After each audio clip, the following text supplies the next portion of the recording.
Good morning, FM. Today is Tuesday, April 28th. I'm Audra. I'm Kat. I'm Hannah. And I'm Teo Freemat. You may have seen some familiar faces in the news lately, as the girls' varsity lacrosse team donated a new iPad to the charity On My Team 16. The iPad will be used by patients trying to keep up with schoolwork at Golisano Children's Hospital.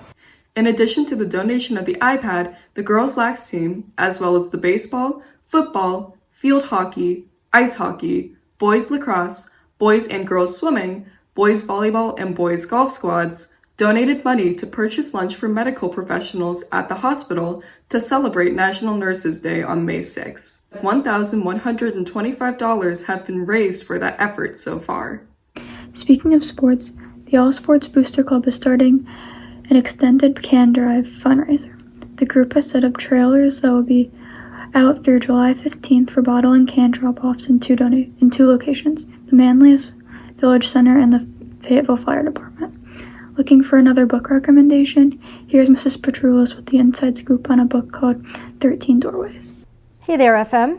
Our book talk today is 13 Doorways, Wolves Behind Them All. The reason I'm bringing this story to you, first of all, it's quite good and it's very new, is that if we open again in June, we're going to be Skyping with the author, and anyone who's interested could join us for that Skyping session.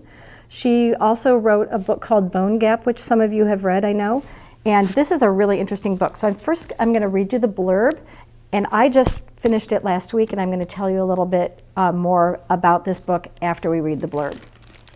Here we go.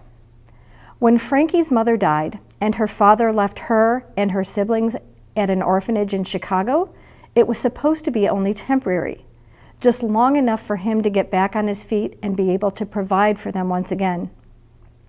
That's why she is not prepared for the day when he arrives for his weekend visit with a new woman on his arm and out-of-state train tickets in his pocket. Now Frankie and her sister Toni are abandoned to the orphanage, two young unwanted women doing everything they can to survive. And as the embers of the Great Depression are kindled into the fires of World War II, and the shadows of injustice, poverty, and death walk the streets in the broad daylight, Frankie must find something worth holding on to in the ruins of this shattered America. Every minute of every day spent wondering if the life she is able to carve out will be enough. I will admit I do not know if it will be, but I will be watching, waiting to find out. That's what ghosts do. So what's really interesting about this book is the narrator is a ghost. She's a ghost who died in 19, so that was during the Spanish flu epidemic. And she knows she's a ghost, and she spends all kinds of time going all over Chicago.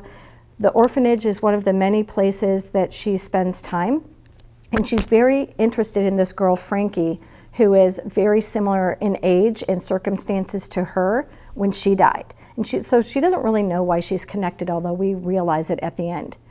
It's a story that has mystery involved in it, has really interesting relationships, and is very much a coming-of-age story, even though in this case, the coming of age is partly the coming of age of a ghost.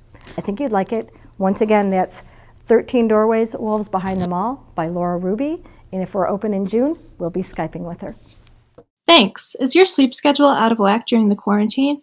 Well, the answer is probably to put away the video games and go to bed earlier. We also recommend staying awake with some delicious iced coffee. First, ingredients.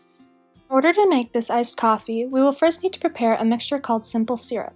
This is an ideal sweetener for iced coffee as it easily dissolves even in cold solutions, unlike typical sugar crystals. For the simple syrup, you will need a medium saucepan, 1 cup of sugar, 1 cup of water, and half a teaspoon of vanilla extract. For the coffee, you will need a coffee maker or a pot to boil the coffee in, coffee pods or grounds, milk or some kind of milk substitute, I prefer coconut milk, and ice cubes. There's also an option of using a milk frother for the milk and flavor syrups in order to flavor your coffee, but these are not required. We will begin by making the simple syrup. In your saucepan, combine the sugar and the water.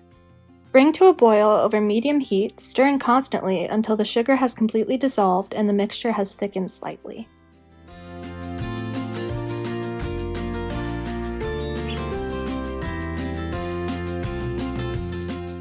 Let cool completely and stir in your vanilla extract. The syrup can be refrigerated in a glass container for about 1 month, so you can make it in bulk in order to save time. For the coffee,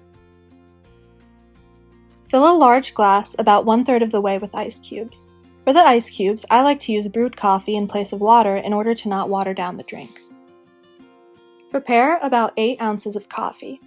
I use the Nespresso Virtuo machine in pods, but whatever method you have of preparing coffee will work.